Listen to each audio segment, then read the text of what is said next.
நேயர்கள் அனைவருக்கும் வணக்கம். நான் உங்கள் ஆர்ஜி விமல்குமார். நீங்கள் கேட்டுக்கொண்டிருப்பது ஆகாஷ்வாணி சென்னை வானொலி நிலையம். நேயர்களே, இன்றைய செலிபிரிட்டி கார்னர் நிகழ்ச்சியில் நம்ம கூட பேச இருக்கிற கெஸ்ட்டு சினிமாவில் பல அனுபவங்களை சேகரித்தவர்.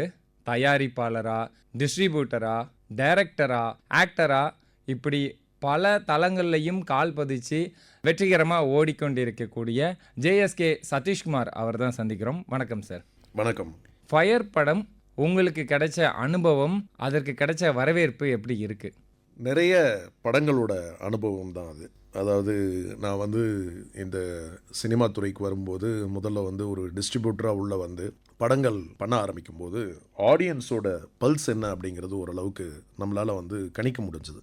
அதை தொடர்ந்து நிறைய படங்கள் நான் தயாரிக்க ஆரம்பித்தேன். தயாரிக்க ஆரம்பித்த படங்களில் முக்கியமான படங்களில் பார்த்திங்கன்னா நடுவில் கொஞ்சம் பக்கத்தை காணும், இதற்கு தான் ஆசைப்பட்டாயா பாலகுமாரா, தங்க மீன்கள் எனக்கு தேசிய விருதை வாங்கி கொடுத்த படம். இயக்குனர் ராமோட பண்ண படம் அது. அதை தொடர்ந்து பார்த்திங்கன்னா குற்றம் கடிதல், அதுவும் எனக்கு ஒரு தேசிய விருது வாங்கி கொடுத்த படம். அப்புறம் இயக்குனர் பாலாவோட பரதேசி படம் பண்ணேன், அதுலேயும் தேசிய விருது ஒரு பர்டிகுலர் கிராஃப்ட் கிடச்சிது. ஸோ இந்த மாதிரி படங்கள் பண்ணிக்கிட்டு இருக்கும்போது இந்த தேசிய விருதுகள், அங்கீகாரங்கள் இதெல்லாம் இன்னும் பொறுப்புணர்ச்சிகளை நமக்கு கூடுதலாக உருவாக்கி விட்டது தன்னால். ஸோ அப்போது என்னால் ஒரு நல்ல கதையை கணிக்கக்கூடிய அளவுக்கு நம்ம கலைத்துறையில் இருக்கக்கூடிய அந்த அறிவாற்றலை கொஞ்சம் கொஞ்சமாக வளர்த்துக்கிட்டு இருக்கிறோன்ற கான்ஃபிடென்ஸ் எனக்குள்ளேயே வர ஆரம்பிச்சது. படங்கள் பண்ணும்போதே பார்த்திங்கன்னா ஒரு படம் ப்ரொடக்ஷன் பண்ணும்போதே நான் கிட்டத்தட்ட எல்லா கிராஃப்ட்லேயுமே என்னோடய இன்வால்மெண்ட் இருக்கும். ஷூட்டிங் ஸ்பாட்டில் போய் எப்படி எக்ஸிக்யூட் பண்ணுறாங்கன்றதை பார்ப்பேன். படத்துக்கான டிசைன் இருந்ததுனாலும் அந்த டிசைன் எந்த அளவுக்கு மக்கள்கிட்ட கொண்டு போய் சேர்க்குற மாதிரி டிசைன்ஸ் பண்ணணும் அப்படிங்கிறது டிசைனில் என்னோடய இன்புட் இருக்கும். அப்புறம் ஒரு படம் முடிஞ்சதுக்கப்புறம் எடிட் பண்ணும்போது அந்த எடிட்டில் ஒரு ஆடியன்ஸாக பார்க்குறது, நமக்கு இந்த இடத்துல கொஞ்சம் லேகாக இருக்குது, இந்த லேக் இருக்கக்கூடாது, இந்த காட்சியை முன்னாடி மாற்றி வச்சா இது இன்னும் விறுவிறுப்பை கூட்டும் அப்படிங்கிற மாதிரியான நிறைய விஷயங்கள் ஒரு கிராஃப்ட்ஸ் எல்லாம் கற்றுக்க ஆரம்பிக்கும் போது கிட்டத்தட்ட இது வரைக்கும் ஒரு 24 படங்கள் பண்ணியாச்சு. ஒரு கதையும் ஒரு கோணத்தில் மாறுபட்ட கதைகளாக இருக்கும். பெருமையாக சொல்லிக்கக்கூடிய விஷயம் என்னுடைய ஃபிலிம் கார்ப்பரேஷன் நிறுவனம் சார்பாக தயாரித்த படங்கள் திரும்ப அந்த படங்கள் எல்லாம் ஒரு வாட்டி பார்க்கணுன்னு நினச்சிங்கன்னா நிச்சயமாக எல்லா படங்களுமே ஒரு சிறப்பான படமாக அமையும். அது எனக்கு கிடைச்ச கலைத்தாயின் பாக்கியமாக தான் நான் பார்க்குறேன். ஸோ அப்படி ஒரு நல்ல கதையை ஐடென்டி பண்ணக்கூடிய அளவுக்கு நமக்கு ஒரு நாலேஜை நம்ம கெயின் பண்ணியிருக்கும்போது நம்மளால் ஒரு ஸ்கிரிப்டை க்ரியேட் பண்ண முடியாதா அப்படிங்கிற ஒரு எண்ணம் எனக்குள்ளே ரொம்ப நீண்ட நாளாக இருந்தது. கோவிட் டைமில் அந்த ஒரு 2 வருஷம் எல்லாருமே வீட்டில் முடங்கி இருந்த காலகட்டங்களில் கிட்டத்தட்ட ஒரு 2-3 ஸ்கிரிப்ட் நானே எழுத ஆரம்பித்தேன். முதல்ல நம்ம பண்ண வேண்டிய ஸ்கிரிப்ட் ஃபயர் அப்படின்னு டிசைட் பண்ணேன். இந்த நேரத்தில் ஒன்று சொல்லணுன்னா, என்னுடைய 24 படங்களுமே ஏதாவது ஒரு வகையில் ஒரு சோஷியல் மெசேஜ் ரிலவெண்ட்டாக இருக்கக்கூடிய ஒரு படமாக இருக்கும். தங்க மீன்கள் எடுத்திங்கன்னா ஒரு அப்பா பொண்ணோட பாண்டிங் இருக்கும். குற்றம் கடிதல் எடுத்திங்கன்னா ஒரு ஆசிரியையும் ஒரு மாணவனும் பள்ளிக்கூடத்துக்குள்ளே எப்படி கையாள்வது அப்படிங்கிற ஒரு விஷயத்தை பற்றி பேசியிருக்கக்கூடிய ஒரு படமாக இருக்கும். பரதேசி எடுத்திங்கன்னா ஒரு ரியல் இன்சிடெண்ட்டை இன்ஸ்பயர் பண்ண ஒரு நாவலை பேஸ் பண்ண ஒரு படம். அது ஒரு படங்களுமே அந்த மாதிரி சோஷியல் ரிலவெண்ட்டாக மெசேஜ் இருக்கக்கூடிய படங்களாக இருக்கும்போது ஃபயர் படமும் எனக்கு அப்படி தான் தோணுச்சு. இன்றைக்கி நம்ம பேச வேண்டிய ரொம்ப முக்கியமான ஒரு சப்ஜெக்ட் அது. இன்றைய ஜென்ரேஷன் இன்றைக்கி இந்த கண்ணோட்டத்தில் பார்க்கும்போது ரொம்ப ஒரு ஆபத்தான ஒரு சூழலை தான் சந்திச்சுக்கிட்டு இருக்கோம். விஞ்ஞான வளர்ச்சியை நம்ம எப்படி பாசிட்டிவாக பயன்படுத்தாமல் நெகட்டிவாக போயிட்டுருக்கு அப்படிங்கிற ஒரு விஷயத்தை நம்ம பார்க்க ஆரம்பித்தோம். சோஷியல் மீடியா பிறந்த குழந்தையிலேருந்து எல்லாருமே மொபைலும் கையுமாக தான் இருக்காங்க. ஸோ இதோட ஆபத்து, இதோட விஷயங்கள், அதுக்கப்புறம் உண்மையாக நடந்த ஒரு சம்பவத்தின் இன்ஸ்பிரேஷனில் தான் நான் இந்த கதையை க்ரியேட் பண்ணேன். 4 பெண்களோட வாழ்க்கையில் நடந்த உண்மை சம்பவத்தை ஒரு தொகுப்பாக ஒரு கிராஃப்டையும் வேறு மாதிரி அசம்பிள் பண்ணி அந்த படம் ஒரு முக்கியமான ஒரு மெசேஜை பற்றி பேசிச்சு. அப்படி உருவானது தான் ஃபயர். உங்களுடைய மார்க்கெட்டிங் ஸ்ட்ராட்டஜி எப்படின்னா, இப்போ குற்றம் கடிதல்லேருந்து வச்சுக்கோங்க, ஃபயர் வரைக்குமே சரி, அந்த படம் சூப்பரான கண்டென்ட் இருக்கும்போதும் மக்கள் நிறைய படங்களை மறந்துடுவாங்க. அதனோட ரிலீஸ் டேத்தில் ஒரு 4 நாள் அந்த ஆடியோ லான்ச் இந்த மாதிரி விஷயங்கள் மூலமாக பட் நீங்கள் கையாண்ட விதம் ஓடிடிக்கு அது வரும்போது அதுக்கு கொடுத்த ப்ரொமோஷனாக இருக்கலாம், தியேட்டர் ரிலீஸ் அப்போ அது வடபள்ளியை கிராஸ் ஆகிற எல்லாருக்குமே போஸ்டர் வடிவத்தில் இருக்கும். சோஷியல் மீடியாவை கிராஸ் பண்ணுற எல்லாருக்குமே ஏதோ ஒரு அந்த படத்தை பற்றின ஒரு செய்தியாக இருக்கும். மார்க்கெட்டிங் அப்படிங்கிற ஒரு விஷயத்த ஒரு ப்ரொடியூசராக, டைரக்டராக, டிஸ்ட்ரிபியூட்டராக நீங்கள் எப்படி கொண்டு இப்போ சேர்க்க வேண்டிய காலகட்டமாக இருக்குது? பொதுவாகவே எந்த தொழில் எடுத்திங்கனாலும் ப்ராடக்டை வந்து நம்ம வந்து உருவாக்குறோம் அப்படின்னா அதை வந்து சந்தைப்படுத்துதல் ரொம்ப முக்கியம். பர்டிகுலர் அந்த ஒரு இடத்த வந்து நிறைய பேர் கோட்டை விட்டுருவாங்க. அது வந்து சரியான ஒரு முறையில் வந்து கொண்டு போய் சேர்த்தோம் அப்படின்னா, அது ஒரு குண்டூசி தயாரிக்கிறவராக இருக்கட்டும், இல்லை ஒரு திரைப்படம் தயாரிக்கக்கூடிய ஆளாக கூட இருக்கட்டும். பொதுவாக நான் எப்படி பார்ப்பேன் அப்படின்னா, படம் ஒரு உருவானதுக்கப்புறம் அந்த படம் நல்லா இருக்குது அப்படிங்கிற பட்சத்தில் அது எந்த கான்செப்டை பேசுதோ அந்த கான்செப்ட் பேஸ்டான ஒரு விஷயங்களை வந்து நம்ம வந்து ப்ரொமோஷனில் கொண்டு வரணும். இப்போ என்னுடைய இந்த ஃபயர் படமே எடுத்திங்கன்னா கிட்டத்தட்ட 50 நாள் வந்து தொடர்ந்து வந்து டெய்லி விளம்பரங்கள் வந்துக்கிட்டு இருந்தது. அந்த விளம்பரம்லேயே வந்து பார்த்திங்கன்னா வந்து ஒரு கேப்ஷன் ஒன்று கொடுத்துக்கிட்டே இருப்பேன். அது படம் ரிலேட்டடான ஒரு கேப்ஷனாக இருக்கும். அது ஒரு ஈர்ப்பு சக்தியாக இருந்தது. நீங்கள் நம்ப மாட்டீங்க, நான் சொல்கிறது வந்து ஜென்ரல் பப்ளிக் ஆடியன்ஸ் என்னுடைய முகநூல்லையோ இல்லை இன்ஸ்டாலேயோ மெசேஜ் அனுப்பி கேட்பாங்க, நாளைக்கு பேப்பர் ஆடில் என்ன கேப்ஷன் அப்படின்னு கேட்குற அளவுக்கு வந்து அது வந்து ரீச் ஆச்சு. அப்புறம் இந்த படம் மேலே இருந்த எனக்கு கான்ஃபிடென்ஸ், குறிப்பாக பார்த்தீங்கன்னா வந்து இந்த படம் வந்து ஒரு ஏ சர்டிஃபைட் ஃபிலிம், இது அடல்ட்ஸ் ஒன்லி பார்க்கக்கூடிய ஒரு படமாக வந்து தணிக்கை செய்யப்பட்ட ஒரு படம். நம்ம சமுதாயத்தில் வந்து எப்படி ஒரு விஷயம் இன்றைக்கி வளம் வந்துக்கிட்டு இருக்கு அப்படின்னா, இது வந்து வெறும் ஆண்கள் மாத்திரமே பார்க்கக்கூடிய படம் அப்படிங்கிற மாதிரியான ஒரு விஷயம்தான் இருக்க தவிர, அந்த அடல்ட்ஸ் ஒன்லி அப்படிங்கிறது வந்து ஒரு 18 வயசுக்கு மேலே இருக்கக்கூடிய எந்த பாலினமும் பார்க்கக்கூடிய ஒரு படம், அது அவங்களுக்கு தேவையான படமா அப்படிங்கிறத வந்து நம்ம மார்க்கெட்டிங் பண்ணணும்னு டிசைட் பண்ணேன். பெண்களும் பார்க்கலாம் அப்படிங்கிற ஒரு விஷயத்தை வந்து உருவாக்கணும்ட்டு படம் ரெடியாகி சென்சார் ஆன உடனே முதல் காட்சியே வந்து நான் வந்து பப்ளிக்கு ஒரு ப்ரீமியர் பண்ணேன். அதில் வந்து குறிப்பாக வந்து பெண்களுக்கான பிரத்யேக காட்சி. பப்ளிக்குன்னும் போது காமனாக வந்து மென் உமன் எல்லாரையும் கூப்பிட்டு வந்து ஒரே ஷோவில் கலைக்கலாம். ஆனால் நான் வந்து வெறும் லேடிஸை வந்து தனியாக ஒரு ஷோவும், வெறும் மென்ஸ்க்கு வந்து தனியாக ஒரு ஷோவும் போட்டேன். பெண்கள் படம் பார்க்க வரும்போது நான் அவங்களுக்கு சொன்ன விஷயம் இதுதான், இந்த படம் பாருங்கள், இந்த படம் பெண்களும் பார்க்கக்கூடிய படமா இல்லையான்றது உங்களுடைய உண்மையான கருத்தை, உங்கள் மனசில் தோன்ற விஷயத்தை படம் பார்த்துட்டு சொல்லுங்கள், பார்க்கணுமா கூடாதா அப்படின்னு சொல்லி ஆட்டோ ஓட்டும் பெண் தொழிலாளர்கள், துப்புரவு தொழிலாளர்கள், ஐடி இண்டஸ்ட்ரியில் ஒர்க் பண்ணுற உமன்ஸ், ஹவுஸ் ஒய்ஃப்ஸ், இப்படி வேரியஸ் செக்மெண்ட் பீப்புள் வந்து நான் வந்து சோஷியல் மீடியாவில் இதுக்காக வந்து ஒரு ஆட் ரன் பண்ணேன். இந்த மாதிரி ஒரு படம், இது வந்து நான் ப்ரீமியர் பண்ண போகிறேன், பார்க்க விரும்புகிறவர்கள் பெண்கள் மட்டுமே பார்க்கக்கூடிய ஒரு படம் வந்து பாருங்கன்ட்டு. கிட்டத்தட்ட ஒரு 200 இருக்கைகள் இருக்கக்கூடிய இடத்துல எனக்கு கிட்டத்தட்ட 500 பேர்களை மேற்பட்டவங்க வந்து பார்க்கணுன்னு வந்தாங்க. அப்போ அதையே வந்து 2 ஷோவாக கன்வெர்ட் பண்ணி போட்டேன். படம் பார்த்த அத்தனை பெண்களும் ஆரவாரமாக கைத்தட்டி ரசித்து, இந்த படம் கொண்டாடப்பட வேண்டிய படம், இது பெண்களுக்கான படம் இது. இப்போ நான் சொன்னேன் ஏ சர்டிஃபிகேட் அப்படிங்கிறது வந்து குழந்தைகள் பார்க்கக்கூடாது, 18 வயசு கீழே இருக்கிறவங்கலாம் பார்க்கக்கூடாதுங்கிறதுக்கான ஒரு விஷயந்தான். ஆனால் அவசியம் பெண்கள் பார்க்க வேண்டிய படம் அப்படின்னு எனக்கு தோணுச்சு. அதனால் நான் பப்ளிக் பண்ணேன்னு சொல்லி என்னுடைய மார்க்கெட்டிங் மெத்தடாலஜி வந்து அங்கேருந்து கொஞ்சம் வேறு மாதிரி பேட்டர்ன்ஸ் பண்ண ஆரம்பிச்சு, இன்றைக்கி அதை வந்து நிறைய படங்கள் ஃபாலோ பண்ண ஆரம்பிச்சிட்டாங்க. அப்புறம் தியேட்டரில் அவங்களோட ரியாக்ஷன்ஸ் கேப்சர் பண்ணுறது, படம் பார்த்துக்கிட்டு இருக்கும்போதே எந்த காட்சிக்கு என்ன மாதிரியான ஒரு ரெஸ்பான்ஸ் கொடுக்குறாங்கன்னு பார்த்தோம். அதே ரெஸ்பான்ஸ் படம் ரிலீஸ் ஆனதுக்கப்புறம் சென்னையில் ஆரம்பித்து திருநெல்வேலி வரைக்கும், கடைக்கோடி வரைக்கும் தியேட்டரில் ஆடியன்ஸ் கிட்டே எனக்கு அதே ரெஸ்பான்ஸ் கிடச்சிது. ஒரு படத்துக்கு என்னென்ன கண்டென்ட் தேவைப்படுதோ அந்த பேஸில் வந்து நம்ம மார்க்கெட்டிங் பண்ணால் நல்ல ரீச் ஆகுங்கிறது என்னுடைய அபிப்பிராயம்.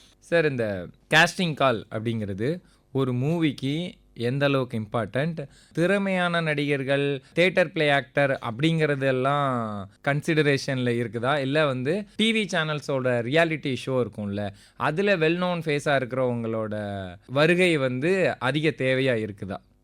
சில வரைமுறைகள் வந்து சினிமாவில் வந்து இருந்துக்கிட்டு இருந்தது. அது ஒரு காலகட்டம். சினிமா அப்படின்னா வந்து ஒரு எக்ஸ்பீரியன்ஸ் தேவை. அப்புறம் வந்து ஒரு கூத்துப்பட்டறை மாதிரியான இடங்களில் படித்தவங்க, நடிப்பு பயிற்சி பெற்றவங்க, இப்போலாம் அவங்களாம் தேவை நமக்கு. அவங்கள வச்சு தான் நம்ம வந்து ஒரு கேஸ்டிங் பண்ணணும் அப்படிங்கிற மாதிரி ஒரு ப்ரோட்டோகால் மாதிரி ஃபாலோ பண்ணிக்கிட்டு இருந்தாங்க.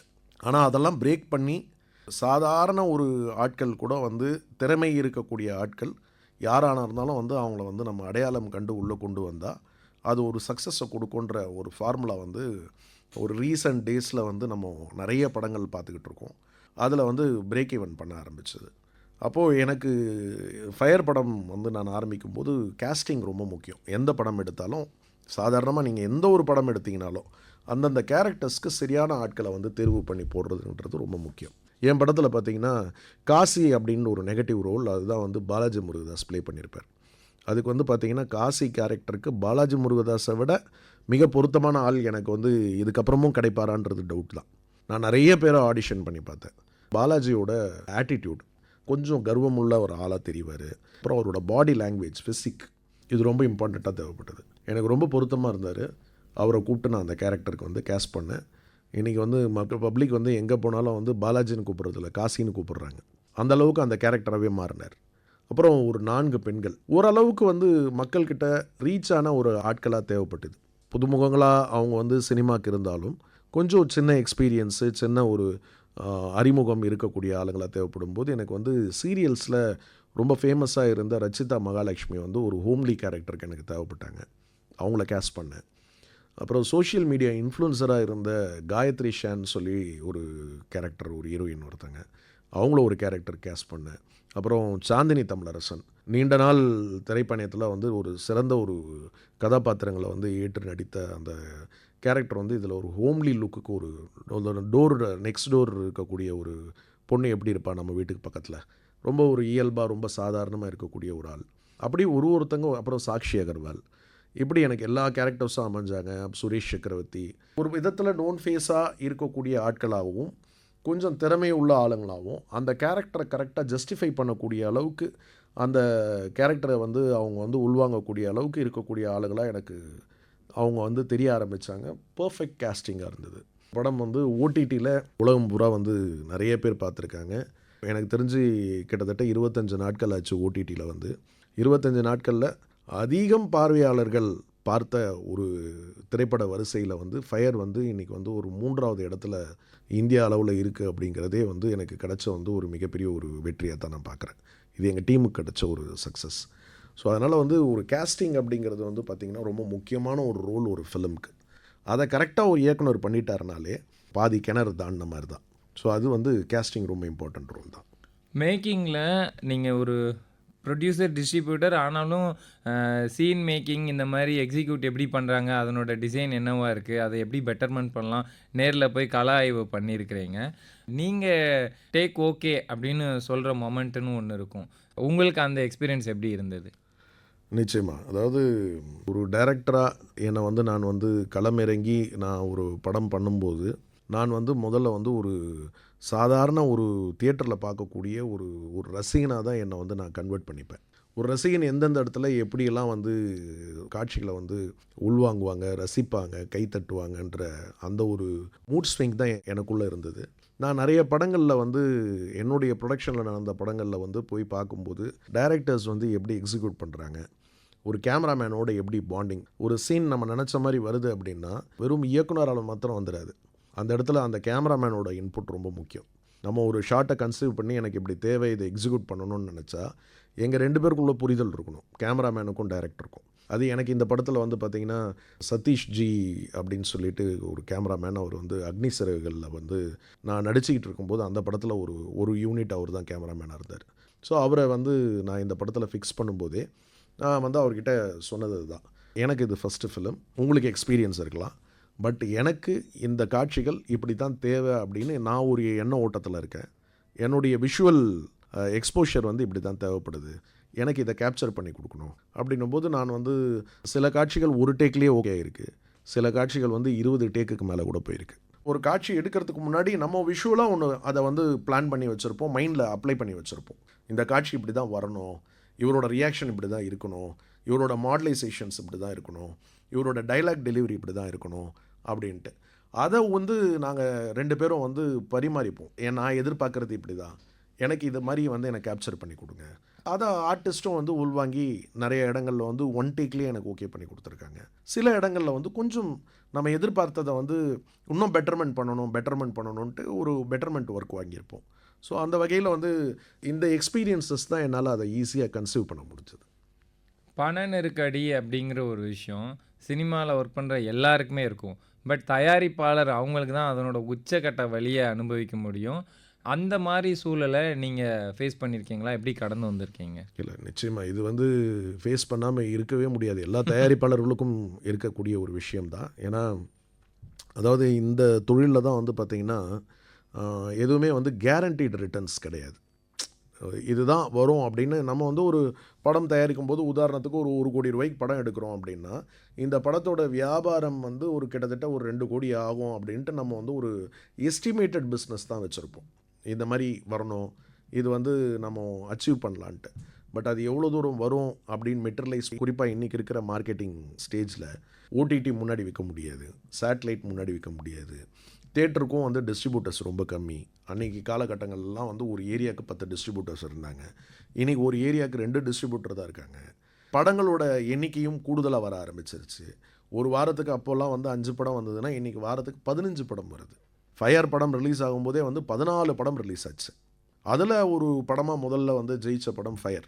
அது வந்து ஒரு நல்ல கண்டென்ட்டாக இருந்ததுன்னா மக்கள் என்றைக்கும் வந்து அதுக்கான ஒரு ரெட் கார்பெட் கொடுப்பாங்கன்றத வந்து ப்ரூவ் பண்ண ஒரு படம். ஒரு சின்ன பட்ஜெட்டில் எடுத்து மக்கள்கிட்ட பெரிய ஹீரோஸ் இல்லாமல் அந்த படம் வந்து சக்ஸஸ் ஆனதுக்கு அந்த கதை தான் காரணம். ஃபினான்ஷியல் பிளானிங்ன்றது இந்த 2 கோடி நமக்கு வந்து வந்துடும் அப்படின்ட்டு 1 கோடி முதல் போட்டுட்டு உட்காந்துருக்கும்போது வியாபாரங்கள் எதுவுமே நடக்காத பட்சத்தில் திரும்ப ரிலீஸ் பண்ணும்போது அதுக்கு ஒரு எக்ஸ்பென்சஸ் இருக்குது. இன்றைக்கி காலகட்டத்துக்கு குறைஞ்சபட்சம் ஒரு சின்ன படம் ரிலீஸ் ஆகணுன்னாலும் ஒரு 50 75 லட்ச ரூபா தேவைப்படுது. அந்த நெருக்கடி எல்லாருக்கும் வரத்தான் செய்யும். ஓடி அதுக்கப்புறம் பணம் வரும்போது அதோட ஒரு என்ஜாய்மெண்ட்டும் அதோட வந்து ஒரு அறுவடையும் வேறு. அதுக்கு முன்னாடி ரொம்ப கடினமான ஒரு விஷயந்தான். நானும் நிறைய படங்களில் வந்து சந்திச்சிருக்கேன். உதாரணத்துக்கு சொல்லணுன்னா புரியாத புதிர்ன்ற படம் ரிலீஸ்க்கு முன்னாடி வந்து நிறைய ஃபினான்ஷியல் க்ரைசஸ் வந்து க்ரியேட் பண்ணுச்சு. நிறைய சேலஞ்சஸ் நாங்கள் வந்து எதிர்கொண்டோம். ரிலீஸ் ஆகுமா ஆகாதான்னு, ஏன் ஒரு காட்சியே வந்து கேன்சல் ஆகி தான் 2வது காட்சியில் தான் படம் ரிலீஸ் ஆச்சு. ஸோ ஒரு காட்சியோட வசூல் கிட்டத்தட்ட தமிழ்நாடு ஃபுல்லாக வந்து அன்றைக்கி தேதியில் வந்து ஒரு 220 ஸ்க்ரீனில் வந்து ஒரு ஷோவோட வசூல் அப்படிங்கிறது கிட்டத்தட்ட ஒரு 60லேருந்து 1 கோடி ரூபா வந்து நஷ்டம்.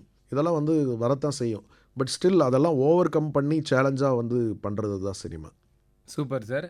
டிஸ்ட்ரிபியூட்டர் அப்படிங்கிற இடத்துல டப்புடு வெர்ஷன் தமிழ் ஒன்லி அப்படிங்கிற மாதிரி இருக்கும்ல, நீங்கள் நம்பிக்கையாக எடுத்திருப்பீங்க. ஆனால் சில படங்கள் போயிருக்காது. அந்த படங்களோட ஏமாற்றம் உங்களுக்கு எப்படி இருக்கும்? நம்ம நம்புகிற ஒன்று, ஆனால் ஆடியன்ஸ்கிட்ட எங்கே மிஸ் ஆச்சுன்னு ஒன்று இருக்கும்ல. இது ஆடியன்ஸ்கிட்ட மிஸ் ஆகிறது வந்து வெறும் கண்டென்ட்டை வச்சு மாத்திரம் கிடையாது. சில நேரங்களில் வந்து பார்த்தீங்கன்னா, இப்போது ஒரு கண்ணியும் 3 களவாணிகள் படம் வந்து அருள்நிதியோட கேரியரில் one of the best film.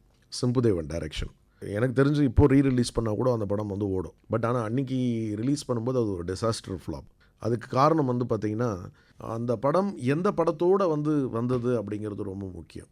ஒரு 4 நாள் ஆடியன்ஸ் இல்லைனாலே தியேட்டரில் வந்து தியேட்டருக்காரங்க ஹோல்ட் பண்ண மாட்டாங்க. அது அவங்களுடைய தவறும் இல்லை.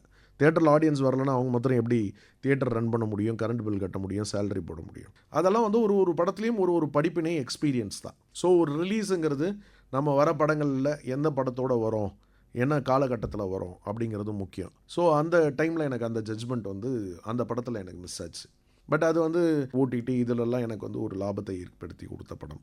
அதே மாதிரி 4 போலீஸும் நல்லா இருந்த ஊரும் ஒரு சிறந்த படம். இன்றைக்கும் வந்து ரிப்பீட் ஆடியன்ஸ் வந்து டிவியில் நீங்கள் எப்போ படம் பார்த்தீங்கனாலும் அந்த படம் வந்து ரிப்பீட்டாக வந்துக்கிட்டே இருக்கும். பட் அது தியேட்டர்களில் சரியாக போகல.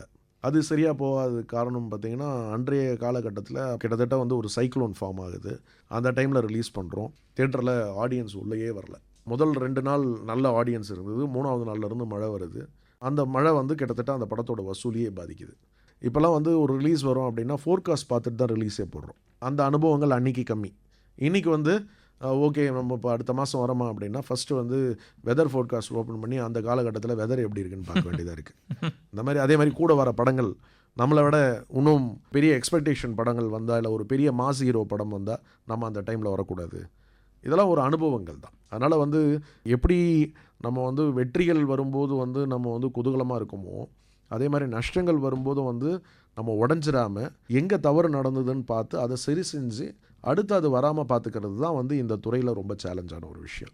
அதை நான் சரியாக பண்ணிக்கிட்டு இருக்கேன்னு நம்புகிறேன். சினிமாவில் நாம் பழகக்கூடிய ஆளுமைகள், இப்போ உதாரணமாக இயக்குனர் ராம் அவர்கள், இயக்குனர் மாரி செல்வராஜ், இயக்குனர் பாலா, இயக்குனர் பிரம்மா, குற்றம் கடிதல், நம்ம பலதரப்பட்ட மேம்பட்ட சிந்தனை உள்ள எழுத்தாளர்கள் இயக்குனர்கள்ட்ட வந்து பழகும்போது நம்மளோட பர்சனலான குணாதிசயத்தை அது மேன்மைப்படுத்துதா? நிச்சயமாக மேன்மைப்படுத்தும். ஏன்னா ஒருத்தர்கிட்ட இருந்து ஒரு விஷயங்கள் நம்ம கற்றுக்குறோம். இந்த சினிமாவில் மாத்திரம்தான் நீங்கள் வந்து எல்லாமே நமக்கு தெரியும்னு சொல்ல முடியாது. இது வந்து ஒரு நாளும் லேர்னிங் ப்ராசஸ், ஒரு மொமெண்ட்டும் லேர்னிங் ப்ராசஸ். எனக்கு வந்து ராமோட ஒரு அனுபவம் இருக்குது. ராமோட ஷூட்டிங்ஸ் போகும்போது ராமோட வேலைப்பாடு வந்து பார்த்திங்கன்னா ரொம்ப ஆச்சரியமாக வியப்பாக இருக்கும். ஸ்கிரிப்ட் புக்கே கையில் இருக்காது, டைலாக் பேப்பர் கையில் இருக்காது. இன்றைக்கி என்ன பிளான் அப்படின்னா, இன்றைக்கி ஒன்று எடுத்துக்கிட்டே இருப்பார். சடனாக வந்து ஒரு வாரம் கழித்து எடுக்க வேண்டிய ஷாட்டை கூட அந்த இடத்துல அவருக்கு வந்து ஒரு ஆப்பர்ச்சுனிட்டி கிடச்சதுன்னா அந்த இடத்துல ஃபுல்ஃபில் பண்ணுவார். ஸ்பாட்டில் சில விஷயங்களை இம்ப்ரூவைஸ் பண்ணுவார். அதே தான் மாரி செல்வராஜ்கிட்ட பார்ப்பேன். மாரி செல்வராஜ்கிட்ட நான் வந்து வாழை படத்தில் நடிக்கும்போது எனக்கு கிடைச்ச அனுபவம் ஒரு ஸ்பாட்டில் அதே மாதிரி. ஏன்னா அவர் ராமோட ஸ்கூல்லேருந்து வந்தவர், எங்களோட தங்க மீன்கள்லேருந்து ஒர்க் பண்ணிக்கிட்டு இருந்தவர். அவருடைய முதல் படம் பரியேறும் பெருமாள் கதை வந்து முதல்ல அவர் என்கிட்ட தான் சொல்கிறார். அப்போவே தெரியும் அவர் வந்து தமிழ் சினிமாவில் ஆக சிறந்த இயக்குனர் பட்டியலில் வருவாருன்னு. ஸோ ஒருத்தர்கிட்ட ஒரு பண்பு இருக்கும், ஒருத்தர்கிட்ட ஒரு அப்ரோச் இருக்கும். பிரம்மா வந்து ஒரு வேறு மாதிரி, சிலர் சாஃப்ட் நேச்சராக இருப்பாங்க. இப்போ ராம எடுத்துக்கிட்டிங்கன்னா ரொம்ப கடுமையான ஒரு மனிதர் அப்படிங்கிற மாதிரி வெளில எல்லாருக்கும் தெரியும். இப்போ ரொம்ப ஒரு ஹார்ட் ஒர்க்காக இருக்கும் அப்படின்ட்டு. ஆனால் ரொம்ப சாஃப்டான பர்சன், பழகிறவங்களுக்கு தெரியும். ரொம்ப அவரை ஈஸியாக ஹேண்டில் பண்ணலாம். இப்போ பாலா எடுத்திங்கன்னா பாலா கிட்ட இப்போ எனக்கு அவர்கிட்ட இருந்த பாண்டிங் வந்து எல்லாருக்கும் கிடைக்குமான்னு தெரியாது. எங்களுக்குள்ளே வேவ்லென்ஸ் சென்ட்டை ரொம்ப ஈஸியாக ஷிங்க் ஆச்சு. நான் போய் ஏதாவது ஒரு விஷயம் கேட்டால் அவர் ஓகேன்றுவார். எனக்கு சொன்ன மாதிரியே எல்லாருக்கும் சொல்லுவாரானா கிடையாது. ஆனால் அதே நேரத்தில் அவருடைய வேலை வந்து பார்த்திங்கன்னா அவர் என்ன நினைக்கிறாரோ அதை சரியாக வந்து கச்சிதமாக செஞ்சு முடிப்பார். இந்த மாதிரி ஒருத்தர்கிட்ட இருந்து ஒரு விஷயங்களை வந்து நம்ம லேர்ன் பண்ணிக்கிறது தான். ஸோ அப்போ மேன்மைப்படுத்துறதுன்னு செய்யும். இயக்குனர், ப்ரொடியூசராக ஒரு படம் தேட்டர் விசிட் பண்ணும்போது அந்த ஆக்டருக்கு ஏதாவது ஒரு அன்பளிப்பு நம்ம கொடுக்கறது வந்து முழுக்க ப்ரமோஷன் அப்படிங்கிற ஒரு விஷயமா இருக்குமா, இல்லை இந்த படத்தோட வெற்றி தான் அந்த அன்பில் வர்றது தான், விளைந்தது தான் சொல்லலாமா? இல்லை, இதை வந்து ரொம்ப ஃப்ராங்காக சொல்லணுன்னா 2 விஷயங்களுமே இதில் உள்ளடங்கும். ஒன்று வந்து நம்மளுடைய வெற்றியை நம்ம கொண்டாடக்கூடிய ஒரு தருணம். 2 வந்து அந்த வெற்றிக்கான காரணத்தில் இருக்கக்கூடிய முக்கியமான ஆட்களை வந்து நம்ம அந்த இடத்துல அங்கீகாரப்படுத்தி அவங்கள உற்சாகப்படுத்தி அவங்களுக்கு ஒரு பரிசு கொடுக்கும்போது ஹாப்பினஸை க்ரியேட் பண்ணுற நேரத்தில், அதே நேரத்தில் அது வந்து நமக்கு வந்து ஒரு பப்ளிசிட்டி மெட்டீரியலாகவும் கன்வெர்ட் ஆகுது. பட் இங்கே நான் ஒன்று தான் சொல்லுவேன், உண்மையான சக்ஸஸ்க்கு உண்மையான ஒரு காம்ப்ளிமெண்ட் பண்ணுங்கள், உண்மையான ஒரு பரிசை கொடுங்க.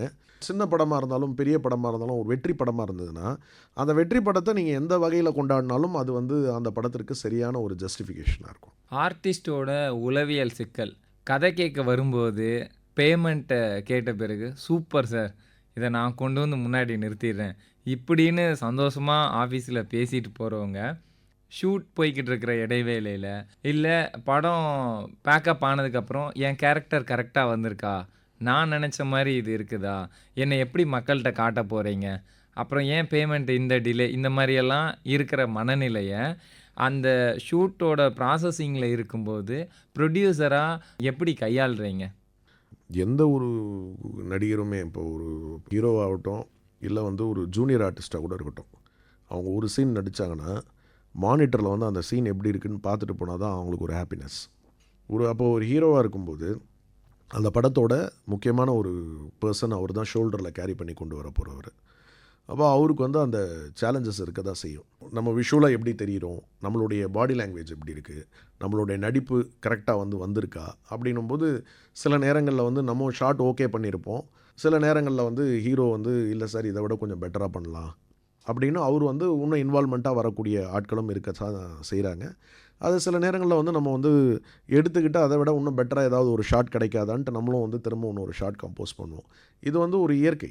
எந்த ஒரு கதாபாத்திரங்கள் பண்ணுறவங்களாக இருந்தாலும் அந்த காட்சி எப்படி வந்திருக்குன்னு சொல்லி மானிட்டரில் போய் பார்க்கும்போது அவங்களுக்கு ஒரு செல்ஃப் சாட்டிஸ்ஃபேக்ஷன். அதே நேரத்தில் ஆர்டிஸ்ட்டு வந்து சில பேர் இருக்க தான் செய்கிறாங்க. ஷூட்டில் வந்து பெரிய கோஆப்ரேஷன் இருக்காது. காலையில் 9 மணி நம்ம டைம் சொல்லியிருந்தால் 10:30 மணிக்கு தான் வந்து இறங்குவாங்க. சாயந்தரம் 6 மணிக்கு பேக்கப் சொல்லியிருந்தால் 4 மணிக்கே கிளம்புவாங்க. சில நேரம் ஷூட் எக்ஸ்டெண்ட் ஆகும், அந்த எக்ஸ்டென்ஷனுக்கு வந்து கூட கோஆப்ரேட் பண்ண மாட்டாங்க. சில நேரம் வந்து மென்டல் அப்செட்டில் இருக்கேன்னுவாங்க, டிப்ரெஷனில் இருக்கேன்னுவாங்க, சீனை கன்சீவ் பண்ண முடியல, நான் கொஞ்சம் டிப்ரெஸ்டாக இருக்கேன், இன்றைக்கி வேண்டாம் நாளைக்குன்னுவாங்க. இதெல்லாம் நடக்கிறது தான். ஆனால் அதை வந்து கொஞ்சம் தட்டி கொடுத்து நான் கொண்டு போயிடுவேன். இப்போது நான் வந்து இந்த படத்துலேயே ஃபயர்லேயே வந்து பார்த்திங்கன்னா அந்த உதாரணத்துக்கு சொல்லணுன்னா ரச்சிதாவும் பாலாஜியும் நடித்த மெதுவா சாங் வந்து நாங்கள் வந்து ஒரு ஈவினிங் ஆரம்பித்து நைட்டு 12 மணிக்கு முடித்தோம். 6 மணி நேரத்தில் எடுத்த பாடல் தான். அதில் வந்து ஒரு ஸ்டேஜுக்கு மேலே வந்து அவங்களுக்கு எனர்ஜி இல்லை. அப்போ வந்து ஒரு டைரக்டராக நான் அந்த இடத்துல வந்து கொஞ்சம் நான் மூட் அவுட் ஆகிட்டேன். என்ன இது வந்து திரும்ப வந்து நாளைக்கு இது தனியாக இதே மாதிரி ஒரு ஒரு செட்டப்பில் இதே மாதிரி ஒரு ஒரு மூடில் வந்து திரும்ப வந்து ரீக்ரியேட் பண்ணணும். நீங்கள் கொஞ்சம் கோஆப்ரேட் பண்ணுங்கள், ஒரு 1/2 hour ரெஸ்ட் எடுங்க, ஃப்ரெஷ்அப் பண்ணிக்கங்க பண்ணுங்கன்ட்டு அது பண்ணிக்கிட்டே இருக்கோம். பட் அந்த ஷாட் ஓகே ஆகவே இல்லை. நான் வந்து மூட் அவுட் ஆகிட்டு பேக்கப் சொல்லிட்டேன். அதுக்கப்புறம் பாலாஜி வந்து என்கிட்ட வந்து இல்லை சார் எனர்ஜியே குறைஞ்சிருச்சு, தப்பாக நினைக்காதீங்க, எனக்கு ஒரு 1/2 hour டைம் கொடுங்க. அப்புறம் ரச்சிதாவும் சார் டோட்டலாக ட்ரௌசி ஆகிட்டேன் சார், சரி கொஞ்சம் ஃப்ரெஷ்அப் ஆகிக்கங்க. அப்புறம் அவங்க கூட உட்காந்து கொஞ்சம் சியரப் பண்ணி பேசி ஒரு 1 hour கேப்புக்கு அப்புறம் திரும்ப நைட்டு 12 மணிக்கு ஆரம்பித்து விடிய காலையில் 3 மணிக்கு முடித்தோம். ஸோ இதெல்லாம் வந்து யார்கிட்ட எப்படி நடந்துக்கிறாங்கன்றதை பொறுத்து தான். இப்போது நான் வந்து சில இடங்களில் வந்து தட்டி கொடுத்து போவேன், சில இடங்களில் வந்து கமாண்டபிளாக போவேன். இது அந்த இடத்தின் சிச்சுவேஷனும் ஆட்களை பொறுத்து தான். உங்களை எப்போ வந்து நாம் சினிமாவுக்குள்ளே தான் போக போகிறோம், வாழ்க்கை ₹1 இருந்தாலும் இதுதான் நம்மளை மகிழ்ச்சிப்படுத்த போகுதுன்னு தீர்மானமாக முடிவெடுத்தீங்க? நான் வந்து 1996 வந்து பார்த்திங்கன்னா நடிக்கணும்னு சொல்லி உள்ளே வந்த ஒரு கேரக்டர் தான் நான். பயணம் வந்து சீரியல்ஸில் ஆரம்பிச்சது. நிறைய சீரியல்ஸில் வந்து நான் அப்போ வந்து ஹீரோவாக பண்ணேன்.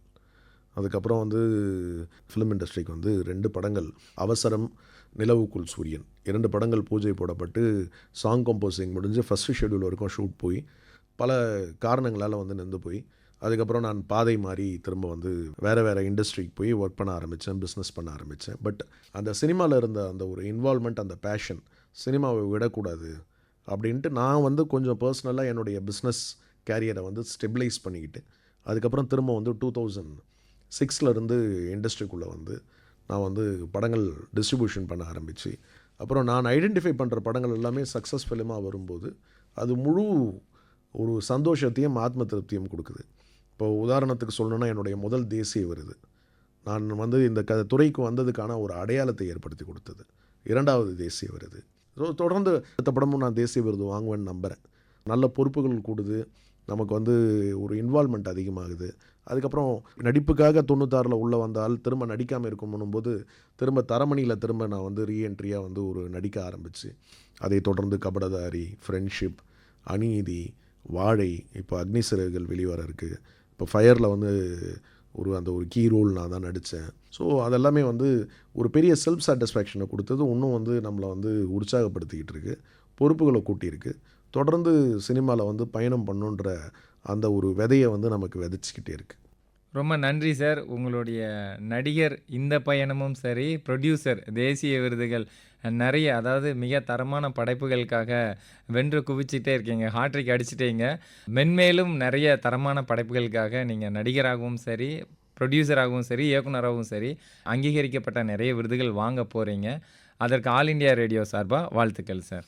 நன்றி. இந்த நிகழ்ச்சியில் எனக்கு வாய்ப்பளித்ததற்கு ஆல் இண்டியா ரேடியோவுக்கும் எனது நன்றிகளை தெரிவித்துக் கொள்கிறேன். நேயர்களுக்கும் நன்றிகளை தெரிவித்துக் கொள்கிறேன். நன்றி.